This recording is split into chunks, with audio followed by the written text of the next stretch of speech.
আমাদের অনন্য স্টোরি সকল প্রকার পার্ট গল্প দেখতে আমাদের চ্যানেলটি সাবস্ক্রাইব করে পাশে থাকা বেল আইকনটিতে ক্লিক করে অল নোটিফিকেশন অন করে দিন। তোর বউ অপেক্ষায় ছিল তোর জন্য। কিন্তু মা আমি তো খেয়ে এসেছি, উনি কি খায়নি?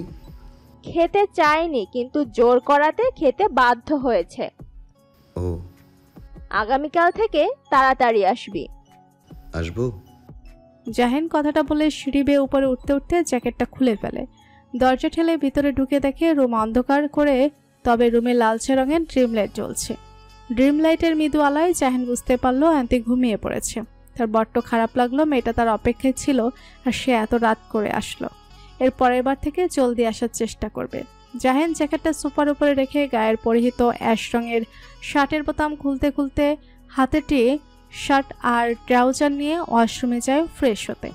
জাহিন যেতে অয়ন্তীর চোখ মেলে তাকায়, সে ঘুমায়নি এখনো। স্বামীর চিন্তায় দু চোখের পাতায় ঘুম আসেনি, তবে এখন ঘুম আসবে।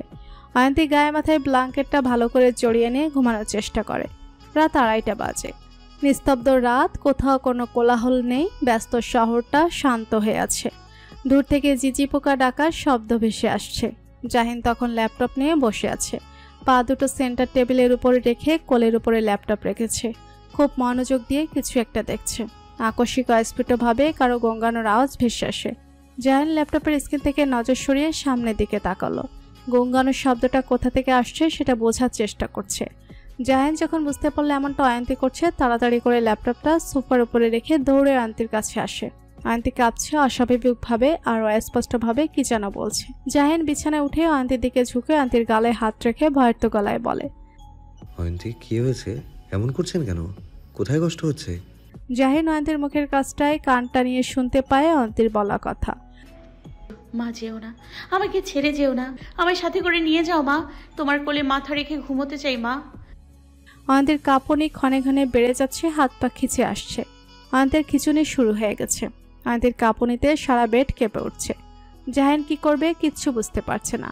মেয়েটার হঠাৎ হলোটা কি? জাহিন অয়ন্তীর শক্ত করে মুঠো করে রাখা হাতটা খোলার চেষ্টা করলো, কিন্তু পারল না। জাহিন দুহাঁটু ভাঁজ করে সারা ঘর নজর বোলালো।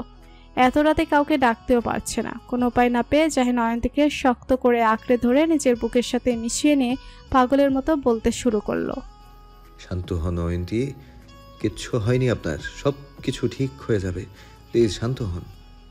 অয়ন্তী বাহাত দিয়ে শক্ত করে খামচে ধরল জাহিনের গলার কাছটায়। জাহিন অয়ন্তীর শক্ত নখের খামচিটা চোখ বন্ধ করে সহ্য করে নিল। ধীরে ধীরে অয়ন্তী স্বাভাবিক হতে শুরু করলো। কাঁপুনি কমতে শুরু করলো। শরীর নিস্তেজ হয়ে এলো। অয়ন্তীর হাত পা ছেড়ে দিয়েছে এক প্রকার। জাহিন হাতের বাঁধন নরম করলো। আরও কিছুক্ষণ বুকের মাঝে রেখে অয়ন্তীর মাথাটা নিজের হাতের উপরে রেখে ড্রিম লাইটের মৃদু আলো দিয়ে এক নজরে স্ত্রীর দিকে তাকিয়ে রইল। জাহিনের হাতের মাঝে টুপ করে এক ফোঁটা জল গড়িয়ে পড়ল। বুঝতে পারল অয়ন্তীর চোখ দিয়ে পানি পড়ছে। ঘুমের মাঝে মেয়েটা কান্না করছে, এতটা চাপা কষ্ট জমে রয়েছে মেয়েটার মনে। জাহিন অয়ন্তীর চোখের নোনা জল মুছে দিয়ে আবারও নিজের বুকের সাথে চেপে ধরল। অয়ন্তীও ঘুমের মাঝে ছোট বাচ্চাদের মতো লেপ্টে রইল জাহিনের বুকে। জাহিন জোরে জোরে নিঃশ্বাস ছাড়ছে। খানিকক্ষণ আগে অয়ন্তীর এমন শোচনীয় অবস্থা দেখে যেন তার রূহ উড়ে গিয়েছিল। এক মুহূর্তের জন্য মনে হয়েছিল অয়ন্তীকে হারিয়ে ফেলেছে সারা জীবনের জন্য। জাহিন অয়ন্তীর কপালে গভীর চুম্বন বসালো। অয়ন্তীর অযত্নে ফেলে রাখা বাঁ হাতটা ধরে জাহিন নিজের মুখের কাছে এনে হাতের পাতায় ঠোঁট ছুঁয়ে দিল। মেয়েটার হাত পা ঠান্ডা বরফ হয়ে গেছে। জাহিন অয়ন্তীকে নিজের বুকে আগলে রেখে শুয়ে পড়ল আর গায়ে মাথায় ব্ল্যাঙ্কেট টেনে দিল। জাহিন চোখ বন্ধ করে শুয়ে রইল, কিন্তু তার ঘুম আসছে না। অয়ন্তীর হঠাৎ করে এমনটা হলো কেন বুঝতে পারছে না, নাকি এমনটা অয়ন্তীর হয়েই থাকে মাঝে মধ্যে। আচ্ছা, অয়ন্তী কোনো খারাপ স্বপ্ন দেখেনি তো? মায়ের কথা বলছিল। স্বপ্নে কি অয়ন্তী তার মাকে দেখেছিল? জাহিনের দু চোখে আর ঘুম এলো না শত শত চিন্তায়। তবে শেষ রাতে জাহিনের দু চোখ লেগে আসে। ভোরের আলো ফুটেছে। ঘড়ির কাঁটায় সবেমাত্র 5:20 বাজে। পাখির কিচিরমিচিরের শব্দে মুখরিত হয়ে উঠেছে ভোরের পরিবেশ। এই হিম ঠান্ডার মাঝেও যেন পাখিদের দু চোখে ঘুম নেই, তারা নিজেদের মনের আনন্দে গান গাইতে ব্যস্ত। অয়ন্তীর ঘুম হালকা হলো ধীরে ধীরে। ঘুমের মাঝে মনে হচ্ছে যেন কেউ তাকে আষ্টে পিষ্টে জড়িয়ে রেখেছে। অয়ন্তী পিটপিট চোখে তাকালো। নিজের অবস্থা বুঝতে পেরে অয়ন্তী চমকে উঠে চোখ বড় বড় করে জাহিনের মুখে পানে তাকালো। জাহিন ঘুমাচ্ছে। অয়ন্তী জাহিনের ঘুমাতো চেহারার দিকে তাকিয়ে রইল। এলোমেলো হয়ে থাকা চুলগুলো কপালে পড়ে রয়েছে, গালের কাটা স্থানটা লালচে হয়ে আছে। ব্যান্ডেজ খুলে ফেলেছে জাহিন গত রাতেই।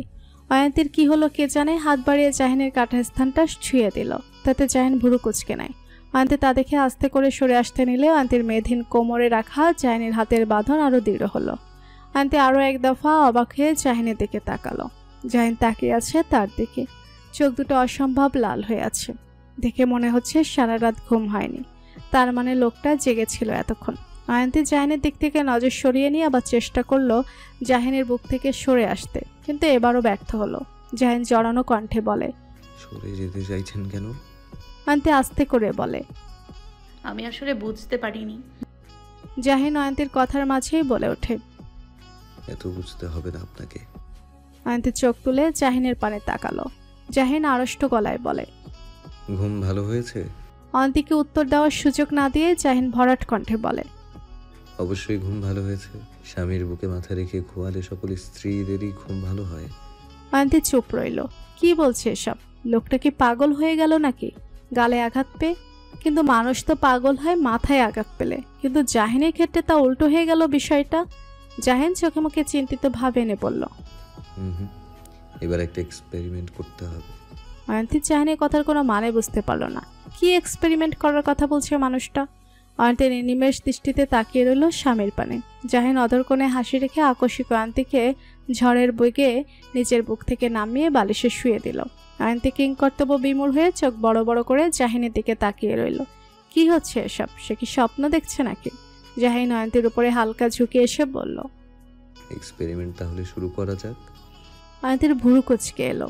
কি এক্সপেরিমেন্ট করবে জাহিন? জাহিন অয়ন্তীকে অবাক করে দিয়ে এক হাত দিয়ে অয়ন্তীকে জড়িয়ে ধরে ওর বুকে মাথা রেখে শুয়ে পড়ল। অয়ন্তী তাতে বরফের ন্যায় জমে গেল। বুকের ওঠানামা অস্বাভাবিকভাবে বেড়ে গেছে, শরীর অসাড় হয়ে গেছে, তার নড়াচড়া করার শক্তিটুকু পাচ্ছে না, গলা শুকিয়ে গেছে, চোখের দৃষ্টি ছাদের দিকে নিবদ্ধ। জাহিনের গরম নিঃশ্বাস অয়ন্তীর গলার কাছটা এসে বাড়ি খাচ্ছে। অয়ন্তী কি করবে কিচ্ছু বুঝতে পারছে না। হাতির মতো মানুষটা তার উপরে শুয়ে আছে, চাইলেও নিচ থেকে সরিয়ে দিতে পারছে না। অয়ন্তী শুকনো ঢোক গিলল। জাহিন চোখ বন্ধ রেখে কোমল কণ্ঠের গাঢ় ডাক ভেসে আসলো, অয়ন্তী। অয়ন্তীর সমস্ত কায়া কেঁপে ওঠে।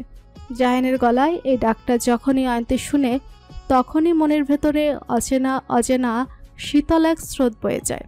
অয়ন্তী না চাইতেও আস্তে করে বলে, জাহিন আকুতি ভরা কণ্ঠে আবদার করলো, সারা রাত ঘুমাতে পারিনি টেনশনে, এখন একটু ঘুমাতে চাই পরম শান্তিতে আপনার বুকে মাথা রেখে। অয়ন্তী থম মেরে রইল। জাহিনের কোন রূপ দেখছে সে? এমন আকুতি ভরা কণ্ঠে আবদার করলে কি ফিরিয়ে দেওয়া সম্ভব? না, সম্ভব নয়। কিন্তু অয়ন্তীর হাত নাড়ানোর শক্তিটুকু পাচ্ছে না। আবারও জাহিনের জড়ানো কণ্ঠস্বর ভেসে আসলো, এইভাবে লোহার মতো শরীর শক্ত করে রেখেছেন কেন? শরীর ছাড়ুন। অয়ন্তীর কণ্ঠনালী কাঁপছে, তারপরও কাঁপা কাঁপা গলায় বলে, আপনি এভাবে। জাহিন মাথা তুলে অয়ন্তীর দিকে তাকালো। জাহিনের চোখে চোখ পড়াতে অয়ন্তী নজর সরিয়ে নিল। এই গভীর চোখের দিকে সে তাকিয়ে থাকতে পারে না। কেমন যেন অদ্ভুত অনুভূতি হয় মনের গহীনে, যেটা প্রকাশ করা সম্ভব হয়ে ওঠে না। জাহিন কিছু বলল না, বুঝতে পারলো বউ তার বড্ড লাজুক, নিজ থেকে কিছু করতে পারবে না, যা করার তাকেই করতে হবে। জাহিন অয়ন্তীর ডান হাতটা নিজেই নিজের মাথায় রেখে বলে, নিন এবার মাথায় হাত বুলিয়ে দিন আর আমি ঘুমাই। খবরদার, আমি যতক্ষণ ঘুমাবো ততক্ষণ আপনি এই বিছানা থেকে উঠবেন না। এটা আপনার শাস্তি, আমাকে সারা রাত জাগিয়ে রাখার জন্য। বলেই জাহিন আবারও মাথাটা হেলিয়ে দিল অয়ন্তীর বক্ষস্থলে। অয়ন্তী বোকা বনে গেল জাহিনের এহনো কথা শুনে। সে জাগিয়ে রেখেছে মানে কি? রাতে কি হয়েছিল? অয়ন্তী সব ভাবনা চিন্তা বাদ দিয়ে দীর্ঘ নিঃশ্বাস ছেড়ে স্বামীর মাথা বুলাতে শুরু করলো। জাহিনও মুচকি হেসে অয়ন্তীকে নিবিড়ভাবে আর একটু জড়িয়ে ধরল। একসময় অয়ন্তীও ঘুমিয়ে পড়ল জাহিনের সঙ্গে। অয়ন্তীর ঘুম ভাঙল 9:10। আধ বোঝা চোখে পুরো ঘরটা নজর বুলিয়ে নিল। হঠাৎ করে জাহিনের কথা মনে পড়তেই তড়িৎ বেগে পাশে তাকায়, কিন্তু না, জাহিন নেই। গেল কোথায় লোকটা? অয়ন্তী কিছুক্ষণ বসে রইল, মনে করল জাহিনের ভোরবেলার পাগলামিগুলা। অধর কোণে ফুটে উঠল মিষ্টি হাসি, কিন্তু পরক্ষণে হাসিটা মিলিয়ে গেল এটা ভেবে, এত বেলা অবধি সে ঘুমিয়েছে, কি ভাববে বাড়ির সবাই। অয়ন্তী তাড়াতাড়ি করে বিছানা গুছিয়ে ওয়াশরুমে চলে যায় ফ্রেশ হতে। ফ্রেশ হয়ে ড্রেসিং টেবিলের সামনে আসতে আয়নায় দেখতে পায় গোলাপি রঙের একটা স্টিকি নোট লাগানো। অয়ন্তী স্টিকি নোটটা হাতে নিল, সেখানে লেখা সরি ভোরবেলায় আপনাকে এভাবে জানানোর জন্য। নিচে ছোট্ট করে লেখা জাহিন। অয়ন্তী হাসল, ভারী মিষ্টি সেই হাসি। এই লোক নিশ্চিত পাগল হয়ে গেছে। সকলে নিজেই এমন উদ্ভট কাণ্ড ঘটালো, আর এখন সেটার জন্য স্টিকি নোটে চিঠি লিখে ক্ষমা চাইছে। এত ভালো কেন লোকটা? বারবার অয়ন্তী মুগ্ধ হচ্ছে জাহিনের করা প্রত্যেকটা কাজে, সাথে অবাকও হচ্ছে। অয়ন্তী স্টিকি নোটটা একটা বইয়ের ভাঁজে রাখলো, সেখানে জাহিনের লেখা প্রথম চিঠিটা অয়ন্তী যত্ন করে রেখেছে। অয়ন্তী বইটা রেখে নিচে গেল। ভেবেছিল হয়তো বাড়ির কেউ কিছু বলবে, কিন্তু না, সবাই আরও তার ঘুমের খবর নিচ্ছে। অয়ন্তী নিজেকে এই প্রথমবারের মতো ভাগ্যবতী মনে করলো, এমন স্বামী আর এমন ভালো শ্বশুর বাড়ি পেয়ে। জাহিন শ্বশুর বাড়ি এসেছে। সে একা এসেছে, সাথে কাউকে আনেনি, এমনকি অয়ন্তীকেও না। বলতে গেলে কেউ জানে না জাহিন যে সন্ধ্যাপুর এসেছে। জাহিন উঠোনের এক কোণে গাড়ি পার্ক করে। গাড়ির আওয়াজ শুনে ফাতেমা আক্তার ঘর থেকে বেরিয়ে মেয়ে জামাইকে দেখে বড্ড অবাক হয়। এই অবেলায় মেয়ে জামাই এখানে এসেছে কেন? মেয়ে আবার কিছু করেনি তো? জাহিন 2 কার্টুন মিষ্টির প্যাকেট আর ফলের প্যাকেট নিয়ে গাড়ি থেকে নামে।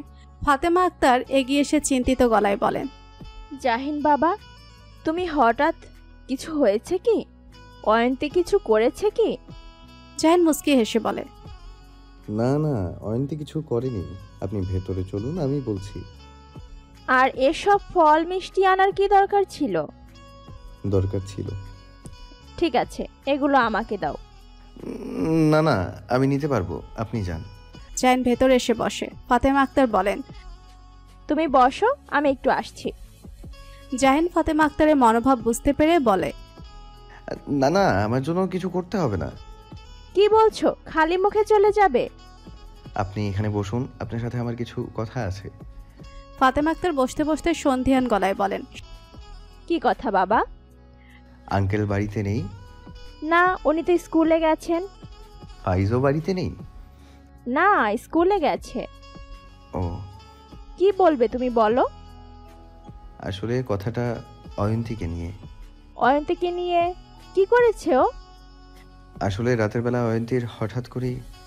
সবটা খুলে বলল জাহিন। ফাতেমা আক্তার ভয়ার্ত গলায় বলেন, আসলে এটা ওর ছোট থেকেই হয়, মাঝে মধ্যেই এমনটা হতো, তবে গত 1 বছর যাবত এমনটা আর হয় না। ভেবেছিলাম হয়তো ওর এই অসুখটা সেরে গেছে, কিন্তু আবার হঠাৎ করে এমনটা কেন শুরু হলো বুঝতে পারছি না।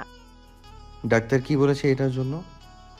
আসলে ডাক্তার বলেছে মানসিকভাবে চাপ পড়লে এমনটা হয়, আর ওর মনের ওপরে চাপ পড়ার কারণ তো একটাই, নিজের মা আর দাদুকে হারানো। জাহিন আস্তে করে বলে, ও, তুমি ওকে একটু ভালো রাখার চেষ্টা করো বাবা। ছোট থেকে মেয়েটা আমার চুপচাপ স্বভাবের, মুখ ফুটে কিচ্ছু চাইবে না তোমার কাছে ও, তাই তোমাকেই একটু মানিয়ে নিতে হবে। জাহিন আশ্বাস দিয়ে বলে, চেষ্টা করবো ওনাকে সব সময় আগলে রাখার জন্য, চিন্তা করবেন না আপনি। জানি বাবা, তুমি ওকে সবসময় আগলে রাখবে এই বিশ্বাসটা তোমার ওপরে আছে আমাদের, কিন্তু সমাজের কিছু মানুষ আছে যারা অকথ্য কথা বলে যায়। সমাজে থাকা মানুষজন কে কি বললো তাতে আমার কিছু যায় আসে না। আমি নিজে যেটা ভালো বুঝবো সেটাই করব। আগে নিজের ইচ্ছাকে গুরুত্ব দেওয়া একজন মানুষের মূল কর্তব্য, পরে না হয় সমাজের মানুষজনকে নিয়ে ভাববো। ফাতেমা আক্তার স্মিত হেসে বলেন, ঠিক আছে, তুমি বসো, আমি আসছি। আরেকটা কথা, আমি যে এখানে এসেছি অয়ন্তীকে জানানোর দরকার নেই। আচ্ছা। জাহিন শরীর হেলিয়ে দেয় সোফায়। অয়ন্তীর কাঁপনের দৃশ্যটা মনে পড়লেই বুকের বাঁ পাশটা একটা অসহনীয় ব্যথা অনুভব করে। জাহিন দীর্ঘ নিঃশ্বাস ছেড়ে চোখ বন্ধ করে নেয়। মেয়েটার মায়ায় খুব বাজেভাবে জড়িয়ে পড়েছে সে, খুব বাজেভাবে। হৃদয় এটাও জানান দিচ্ছে ধীরে ধীরে মেয়েটার প্রেমে সে পড়ে যাচ্ছে। প্রতিনিয়ত মেয়েটার দিকে আকৃষ্ট হচ্ছে সে। হয়তো বিয়ে নামক পবিত্র বন্ধনের কারণেই এমনটা হচ্ছে তার সাথে। কিন্তু মেয়েটার হৃদয় কি বলে তার জন্য? মেয়েটা কি তার প্রেমে পড়েছে নাকি এখনো পড়েনি? শারাফের আজ অফ ডে। থানা থেকে আজ ছুটি নিয়েছে শারাফ। সবসময় এই কাজের প্রেশারে থেকে নিজেকে সময় দিতে পারছে না, তাই এই ছুটি নেওয়ার কারণ। যে ছেলে সকাল 7টার দিকে ঘুম থেকে উঠত, সে আজকে উঠেছে 12টার দিকে।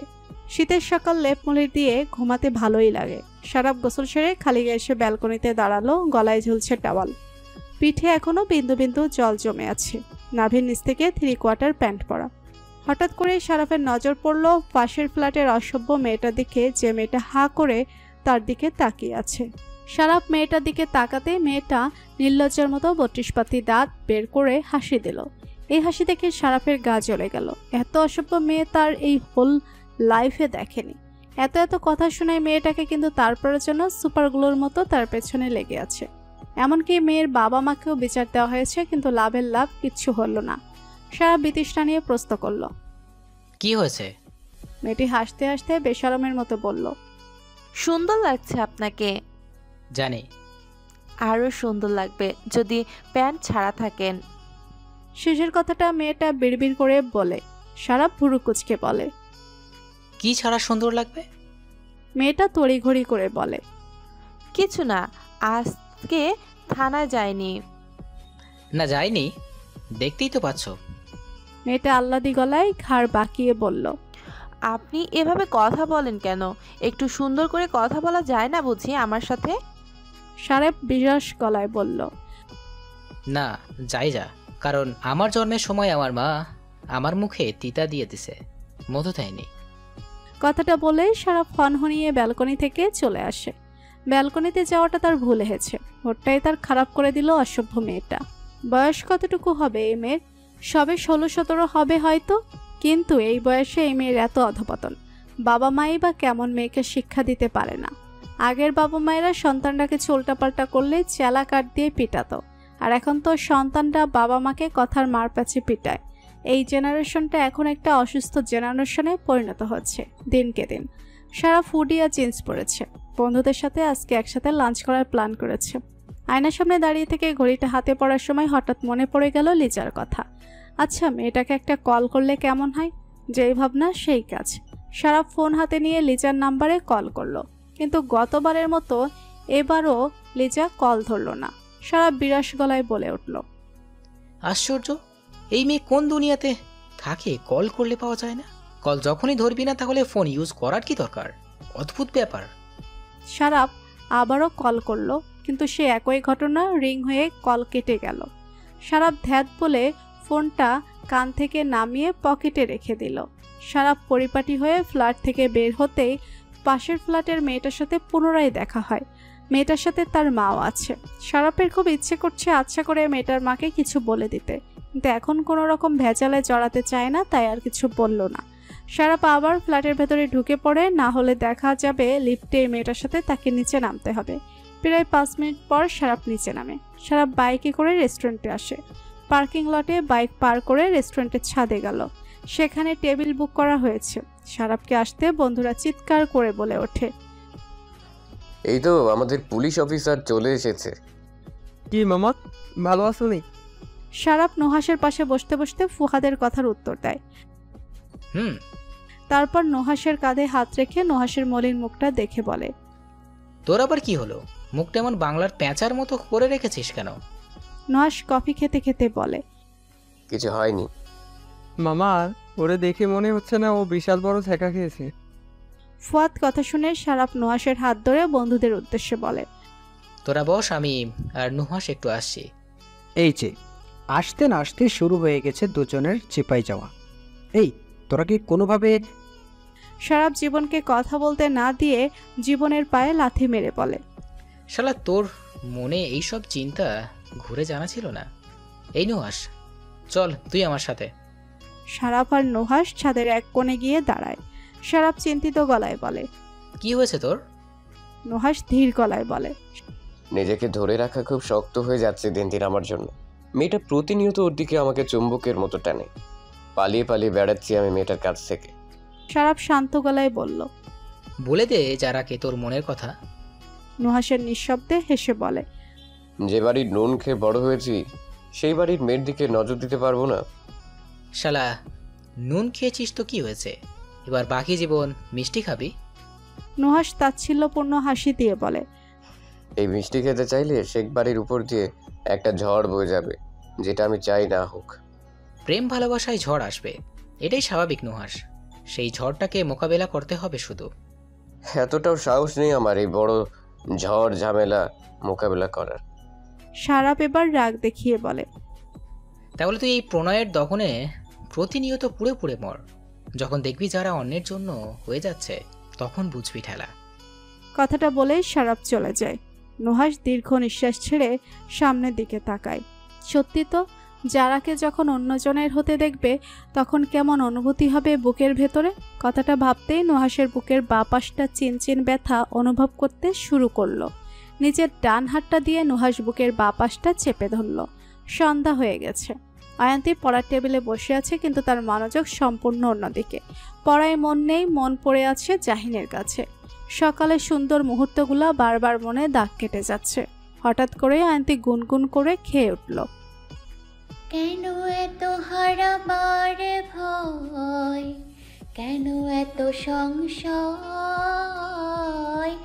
ভালোবেসে তোকে দূরে হারাবো, সে তো হবার নয়। জাহিন সবে মাত্র রুমে পা দিতে নিবে, তখনই অয়ন্তীকে খালি গলায় গান গাইতে শুনে থমকে যায়। জাহিন দাঁড়িয়ে রইল আরও কিছুক্ষণ অয়ন্তীর গান শোনার জন্য, কিন্তু না, মেয়েটা 3 লাইন গেয়ে থেমে গেল। চাইলে কি আর সব কিছু পাওয়া যায়? না, পাওয়া যায় না। এই যে জাহিন বউয়ের গান শুনতে চাইল, কিন্তু বউ তার বোবা হয়ে বসে রইল। জাহিন নিরাশ হয়ে শব্দ করে রুমের ভেতরে ঢুকলো। অয়ন্তী পেছন ফিরে জাহিনকে এত জলদি আসতে দেখে বড্ড চমকালো। জাহিন অয়ন্তীকে আরও চমকে দিয়ে বলল, অয়ন্তী, আমাকে একটা টি-শার্ট আর একটা ট্রাউজার দিন তো। অয়ন্তী কয়েক পল জাহিনের দিকে তাকিয়ে চট করে উঠে ওয়ার্ড্রপ খুলে জাহিনের টি-শার্ট আর ট্রাউজার নিয়ে জাহিনের কাছে আসলো। কিন্তু জাহিনের নিকট এসে যা দেখলো তাতে অয়ন্তী স্তব্ধ, বিমূঢ়। নিজের চোখ দুটোকে যেন বিশ্বাস করতে চাইছে না অয়ন্তী। বুকের ভেতরটাই যেন চৈত্র মাসের ঝড় বইতে শুরু করেছে। জাহিনের গলার কাছটাই এই লাল দাগটা কিসের, কোথা থেকে আসলো? দেখে তো মনে হচ্ছে নখের খামচি। তা আওয়াজে সেই নখের খামচি না, খুব গভীরভাবে খামচি দিয়েছে। নিজের সর্বশক্তি দিয়ে খামচি দিয়েছে মানুষটা। জাহিন শার্টটা খুলে ফেলেছে, গায়ে শুধু এখন সাদা গেঞ্জি। জাহিন অন্তির কাছ থেকে কাপড়গুলো নেওয়ার জন্য অন্তির দিকে ফিরতে অন্তির এমন হতবিহব্বল চাহনি দেখে বুড়ো কোচকে বলে, কি হয়েছে? অন্তি কাপা কাপা হাতে জাহিনের গলার কাছটা দেখিয়ে বলে, এখানে কি হয়েছে? জাহিন নিজের গলার কাছটায় তাকালো, লাল হয়েছে জায়গাটা। জাহিন পুনরায় স্ত্রীর দিকে তাকালো। অয়ন্তীর চেহারায় হাজারো প্রশ্ন ঘুরপাক খাচ্ছে। আচ্ছা, অয়ন্তীকে একটু বাজিয়ে দেখলে কেমন হয়? দেখা যাক বাজানোর পর কেমন প্রতিক্রিয়া করে সে। এই প্রতিক্রিয়া দেখে বুঝতে পারবে অয়ন্তীর মনে তার জন্য ঠিক কি আছে। জাহিন অয়ন্তীর কাছ থেকে কাপড়গুলো নিয়ে গলা খাকারি দিয়ে এলোমেলো দৃষ্টি ফেলে বলে, কিছু না। অয়ন্তীর শ্বাস প্রশ্বাস অধিক মাত্রায় বেড়ে যাচ্ছে। কিচ্ছু না মানে কি? স্পষ্ট দেখা যাচ্ছে গলায় 4 আঙ্গুলের নখের খামচি, আর জাহিন বলছে কিচ্ছু না। একজন প্রাপ্তবয়স্ক পুরুষকে এভাবে খামচি দিতে শুধু একজন মেয়েই পারে, কিন্তু কোন মেয়ে খামচি দিয়েছে জাহিনকে? অয়ন্তী এসব ভেবে শুকনো ঢোক গিলে ক্ষীণ স্বরে বলে, আপনি আমার কাছ থেকে কিছু লুকিয়ে থাকলে বলে দিন। জাহিন অয়ন্তীর দিকে ফিরে গলার স্বর কঠিন রেখে বলে, আজব, আমি কেন আপনার কাছে থেকে কিছু লুকাতে যাব? আর এখানে লুকানোর কি আছে? অয়ন্তীর চোখ টলমল করছে। চোখের পলক ফেললেই গাল বেয়ে গড়িয়ে পড়বে অশ্রুকণা। অয়ন্তী নিচের ঠোঁট কামড়ে ধরে, নাকের পাটা ক্ষণে ক্ষণে ফুলে উঠছে। মানুষ ঠিকই বলেছে, নেতাদের চরিত্র খারাপ হয়। তারা ঘরে বউ রেখে বাইরে অন্য মেয়েদের সাথে অবৈধভাবে সম্পর্কে জড়িত থাকে। তাদের একজনকে দিয়ে চলে না, তাদের অনেকজনের প্রয়োজন হয়। কিন্তু জাহিনকে একদিন দেখে অয়ন্তী ভেবেছিল জাহিন হয়তো অন্যরকম, অন্যদের মতো নয়। কিন্তু আজ সেই সকল মানুষদের কথাই সত্যি হলো, যারা বলে বেড়ায় নেতাদের চরিত্র খুব খারাপ। জাহিনও সবার মতো। যাকে কিনা নিজের মন প্রাণ দিয়ে ভালোবাসতে শুরু করেছিল, সে মানুষটা তাকে এভাবে ঠকিয়ে দিল। সে সত্যিই অভাগা, তার কপালে সুখ নেই। সকালবেলা নিজেকে ভাগ্যবতী ভাবাটা বড্ড অন্যায় হয়ে গেছে। তার ভাবা উচিত ছিল তার এই পোড়া কপালে এত সুখ নেই। অয়ন্তী আর এক মুহূর্ত দাঁড়িয়ে না থেকে দৌড়ে রুম থেকে বেরিয়ে যায়। জাহিন হাত বাড়িয়ে অয়ন্তীকে ধরার আগে অয়ন্তী বেরিয়ে যায়। জাহিন তর্জনী আর বৃদ্ধাঙ্গুল দ্বারা চেপে ধরল কপালের মধ্যভাগ। ড্রেসটা মনে হয় একটু বেশি হয়ে গেছে। এবার কি করে অয়ন্তীকে মানাবে সে? মেয়েটা কি ভাবলো তার সম্পর্কে? তবে জাহিন এটা বুঝতে পারছে অয়ন্তী যে তাকে নিয়ে কোনো নারী ঘটিত চিন্তা করছে, এটা স্পষ্ট। মেয়েরা আর যাই হোক, স্বামীর পাশে অন্য নারী সহ্য করতে পারে না। আর তার উপরে জাহিনের গলায় এমন নখের খামচি দেখেছে। কিন্তু এই নখের খামচি অয়ন্তীর দেওয়া, সেটা তো আর অয়ন্তী জানে না। কথায় আছে, যারা চুপচাপ স্বভাবের হয় সেই মেয়েদের রাগ অভিমান দুটোই নাকি গাঢ় হয়। অয়ন্তী কোনটা করছে, তার উপরে রাগ নাকি অভিমান? এবার কি করে জাহিন নিজের স্ত্রীর অভিমান আর রাগ ভাঙ্গায়, সেটাই দেখার পালা। রাত 11টা বেজে গেছে। জাহিন বেডে বসে ল্যাপটপে কিছু প্রয়োজনীয় কাজ কমপ্লিট করে রাখছে, কিন্তু কাজের ফাঁকে ফাঁকে বারবার দরজার ঘড়ির দিকে তাকাচ্ছে। কিন্তু যার অপেক্ষা করছে তার আসার নাম নেই। তার লাজুক বউটা কি রাগ অভিমান করে আজ রুমেই আসবে নাকি? জাহিন তপ্ত নিঃশ্বাস ছাড়ল। সে যখন খাওয়া দাওয়া করছিল তখন অয়ন্তীর দিকে বারবার তাকিয়েছে, কিন্তু মেয়েটা তার দিকে একটি বারের জন্য তাকায়নি। বোঝাই যাচ্ছে বড্ড অভিমান করেছে বউ তার উপরে। জাহিন আর অপেক্ষা করতে পারছে না। সেই যে সন্ধ্যার সময় বউ তার রাগে দুঃখে অভিমানের রুম থেকে বেরিয়েছে, এরপর আর একটি বারের জন্য আসেনি রুমে। এবার রাগ উঠছে জাহিনের, ভীষণ রাগ। রাগ অভিমান করছে ভালো কথা, তা বলে রুমে আসবে না কেমন কথা। জাহিন ল্যাপটপটা রেখে তড়াক করে উঠে দাঁড়ালো। উদ্দেশ্য অয়ন্তী রুমে না আসতে চাইলে পারলে সে সবার সামনে গিয়ে পাজা কোলে তুলে রুমে নিয়ে আসবে। কে কে বলবে তার ধার ধরবে না জাহিন। জাহিন হাই স্পিডে রুমের বাইরে পা রাখতে নেবে, তখনই দেখে অয়ন্তী আসছে। জাহিন অয়ন্তীকে দেখে তাড়াতাড়ি করে এসে আগের ন্যায় ল্যাপটপ নিয়ে বসে পড়ল। জাহিনের নজর ল্যাপটপের স্ক্রিনের উপর রাখলো আর চোখে দরজার দিকে তাকিয়ে আছে। অয়ন্তী রুমে আসলো, তার হাতে পানির জগ। অয়ন্তী এক নজর জাহিনের দিকে তাকিয়ে পানির জগটা টেবিলের ওপর রেখে ওয়াশরুমে চলে যায়। জাহিন মুখ দিয়ে চবর্গীয় উচ্চারণ করে ওয়াশরুমের দরজার দিকে তাকালো। মেয়েটাকে মনে হয় একটু বেশি কষ্ট দিয়ে ফেলেছে। জাহিন দীর্ঘ নিঃশ্বাস ছেড়ে চোখ কসলিয়ে ল্যাপটপের দিকে তাকালো। কিছুক্ষণ পরেই অয়ন্তী ওয়াশরুম থেকে বের হয়ে ধীর পায়ে হেঁটে চুপচাপ বেডে শুয়ে পাশ ফিরে চোখ বন্ধ করে গায়ে মাথায় ব্ল্যাঙ্কেট টেনে শুয়ে পড়ল। কিন্তু দু চোখে কোনো ঘুম নেই। বারবার চোখের সামনে ভেসে উঠছে জাহিনের গলার কাছটায় খামছিল লাল দাগটা। চাইলেও মস্তিষ্ক থেকে দূরে সরিয়ে দিতে পারছে না। বুকের মাঝে চাপা এক কষ্ট অনুভব করছে। অয়ন্তীর ডান হাতটা বুকের মাঝে চেপে ধরে কয়েকবার চাপড় দিল আর বারবার দীর্ঘ নিঃশ্বাস ছাড়ছে। এই প্রত্যেকটা দীর্ঘ নিঃশ্বাসের শব্দ এই নিস্তব্ধ রাত হওয়াতে স্পষ্ট শুনতে পাচ্ছে জাহিন। জাহিন ঘাড় ঘুরিয়ে অয়ন্তীর দিকে তাকায়। কি করে অয়ন্তীর মনের কষ্ট কমাবে সেটাই ভাবছে। অয়ন্তীর দম বন্ধ হয়ে আসছে, শুয়ে থাকতে ইচ্ছে করছে না। একটু মুক্ত বাতাসের দরকার তার। অয়ন্তী নিজের গা থেকে ব্ল্যাঙ্কেট সরিয়ে শুয়ে থাকা থেকে উঠতে নেবে, তখনই জাহিনের গম্ভীর গলার স্বর ভেসে আসে। কোথায় যাচ্ছেন? অয়ন্তী ঢোক গিলে বলে, বেলকনিতে। কেন? এমনি। জাহিন কঠিন গলায় বলে, এমনি কেন? বাইরে কুয়াশা পড়েছে, বেলকনিতে যাওয়ার কোনো দরকার নেই। সকালবেলা রোদ উঠলে তখন যতক্ষণ মন চাইবে ততক্ষণ বেলকনিতে থাকবেন। এখন চুপচাপ ঘুমান।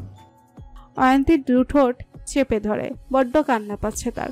জাহিন তার সাথে এমন রুক্ষ ভাষায় কথা বলছে কেন? কই এতদিন তো এমন রুক্ষ গলায় কথা বলেনি। আজ হঠাৎ কি হলো জাহিনের? অয়ন্তী ব্ল্যাঙ্কেটটা পুনরায় জড়িয়ে নিয়ে ঢুকলে কান্নাটা আটকে নিল। কষ্টগুলো দলা পাকিয়ে বুকে চেপে শক্ত হয়ে শুয়ে রইল। জাহিন দীর্ঘ নিঃশ্বাস ছেড়ে উঠে দরজার সিটকারি লাগিয়ে দিল, ড্রিম লাইট জ্বালিয়ে দিল। অয়ন্তী শক্ত করে খামছে ধরল ব্ল্যাঙ্কেটটা। তার অবচেতন মন বলছে জাহিন তার কাছে আসবে, তাকে জড়িয়ে ধরবে। জাহিন বেডে বসে কিছুক্ষণ তবদা মেরে রইল। জাহিন অয়ন্তীর বাহুতে হাত রেখে নরম গলায় বলে, অয়ন্তী চোখ মুখ খিচিয়ে বন্ধ করে রইল। এমন একটা ভান ধরছে যে সে ঘুমিয়ে গেছে। জাহিন পুনরায় মোলায়েম কণ্ঠে বলে, সাড়া দেবেন না আমার ডাকে? জাহিন জোর করে অয়ন্তীর ভাও ধরে নিজের দিকে ঘোরালো। অয়ন্তী চিত হয়ে শুয়ে আছে। জাহিন হালকা ঝুঁকে আছে অয়ন্তীর দিকে। অয়ন্তীর চোখ বন্ধ করে রেখেছে, তা দেখে জাহিন বলে, ঘুমাননি সেটা কিন্তু আমি জানি, কারণ আপনার চোখের পাতা নড়ছে, সেটা আমি স্পষ্ট ডিম লাইটের মৃদু আলোতে দেখতে পাচ্ছি। অয়ন্তী কথাটা শুনে চোখ মেলে তাকালো, কিন্তু জাহিনের দিকে নাই, বরং অন্যদিকে তাকিয়ে রইল। জাহিন আলতো হাতে অয়ন্তীর গালে হাত রাখে। অয়ন্তী চোখ বন্ধ করে ঢোক গিলে পুনরায় তাকালো। জাহিন আড়ষ্ট কণ্ঠে বলে, রাগ করেছেন আমার উপরে? অয়ন্তী ধরা গলায় বলে, না। তাহলে অভিমান করেছেন? অয়ন্তী আগের ন্যায় বলল, না। সেটাও না? তাহলে? অয়ন্তী দ্রুত গলায় বলল, আমি আপনার উপর রাগ অভিমান কিছু করিনি। জাহিন মুচকি হাসল। বউ তার রাগ অভিমান করেনি ঠিকই বলছে, কিন্তু প্রচণ্ড অভিমান করেছে তার উপর, সেটা টের পেয়ে বুঝতে পারছে। জাহিন এবার আকস্মিক অয়ন্তীর বা হাতের বাহু ধরে অয়ন্তীকে নিজের বুকের সাথে মিশিয়ে শক্ত করে জড়িয়ে ধরে। অয়ন্তী হকচকিয়ে উঠে এমনটা হওয়াতে, কিন্তু নিজেকে সামলে নিয়ে জাহিনের বুকে পড়ে রইল বিড়াল ছানার মতো। জাহিন অয়ন্তীর খোলা চুলের ভাঁজে হাত বুলিয়ে দিয়ে বলে, সরি, বুঝতে পারিনি আপনি যে আমার ওই কথাটা শুনে এতটা হার্ট হবেন। অয়ন্তী চুপ মেরে রইল, একটা রা অব্দি করলো না। জাহিন পুনরায় বলতে শুরু করলো, আপনি জানতে চান এই খামচি দেওয়ার মালিককে? জায়ান কিছুটা থেমে বলে, এই খামচির দাগটা আপনারই দেয়া অয়ন্তী। অয়ন্তী চমকে জাহিনের দিকে তাকায়। কি বলছে এই লোক? সে কখন এই কাজটা করলো? অয়ন্তীর হতবিহ্বল চেহারা দেখে জায়ান ঠোঁটের কোণে চাপা হাসি রেখে বলে, আমার কথা বিশ্বাস হচ্ছে না বুঝি? অয়ন্তী অবিশ্বাস্য গলায় বলে, আমি কখন এমনটা করলাম? গতকাল রাত্রে করেছেন মিস, ও সরি মিসেস অয়ন্তী। যখন আমি গভীর ঘুমে আচ্ছন্ন ছিলাম তখন হঠাৎ করেই চোখ মেলে দেখি আপনি বিড়ালের বাচ্চার মতো শক্ত করে আমাকে খামছে ধরেছেন। হয়তো কোনো কোনো স্বপ্ন দেখছিলেন, তারই বহিঃপ্রকাশ করেছেন আপনি এভাবে। অয়ন্তী বোকার মতো প্রশ্ন করে, আপনি সত্যি বলছেন তো? বেশি প্রয়োজন না পড়লে আমি মিথ্যা কথা বলি না অয়ন্তী। আর বিয়ের প্রথম রাতে আপনাকে বলেছিলাম আপনি ব্যতীত আমার জীবনে অন্য কোনো নারী ছিল না, আপনি আমার জীবনের প্রথম নারী। অয়ন্তীর মনে পড়লো ওই দিন রাতে ছাদে থাকাকালীন জাহিনের কথাটা। অয়ন্তীর এখন নিজেকে নিজের কাছে ছোট লাগছে এটা ভেবে। সে কি করে জাহিনের সম্পর্কে এমনটা ভাবলো? জাহিনের কথা শুনে মনে হচ্ছে সেই এই কাজটা করেছে। ইস, খুব কষ্ট পেয়েছে নিশ্চয়ই মানুষটা এভাবে খামচি দেওয়াতে। সকাল হোক, তারপর তার এই বাঘিনীর মতো নখগুলো কাটতে হবে। জাহিন অয়ন্তীর ভাবুক চেহারা দেখে বলে, এই যে ম্যাডাম, কোথায় হারিয়ে গেলেন? অয়ন্তী দুপাশে মাথা নাড়িয়ে বুঝায় সে কোথাও হারিয়ে যায়নি। জাহিন মুস্কি হেসে বলে, এবার নিশ্চিন্তে ঘুমান। সন্ধ্যা থেকে অনেক চিন্তা ভাবনা করেছেন, এই ছোট্ট মাথা নিয়ে আর চিন্তা করতে হবে না। কিন্তু অয়ন্তী জাহিনের কথা না শুনে জাহিনের খামচি দেওয়ার স্থানে আলতো হাতে স্পর্শ করে আহত গলায় বলে,